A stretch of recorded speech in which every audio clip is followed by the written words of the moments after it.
De Cana à Golgotha. Ici, nous sommes à Cana.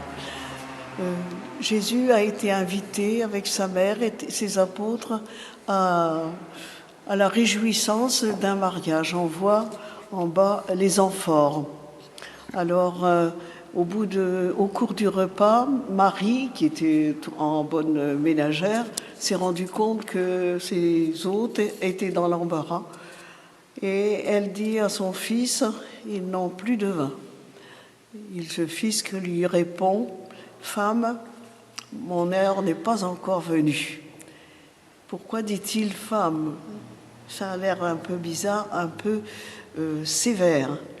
Eh bien, puisque le péché est entré sur la terre, comment dirais-je, à l'occasion d'une femme, eh bien, c'est une femme qui doit faire en sorte que le péché soit, comment dirais-je, que la rédemption vienne et détruise le péché.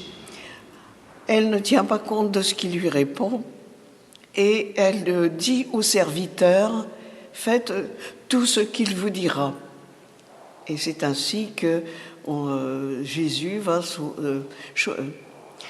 transformer l'eau en vin de façon à ce que ses hôtes n'aient pas la honte d'avoir été imprévoyants. Alors, parce que Jésus, quand il fait un miracle, c'est toujours pour rendre service. Donc, ici à Cana, Marie était là. C'est le début de la vie publique de Jésus, qui va durer pendant 3 ans. Au-dessus, vous avez le Golgotha. On voit Jésus en croix et Marie était là, à la fin de la vie publique de Jésus.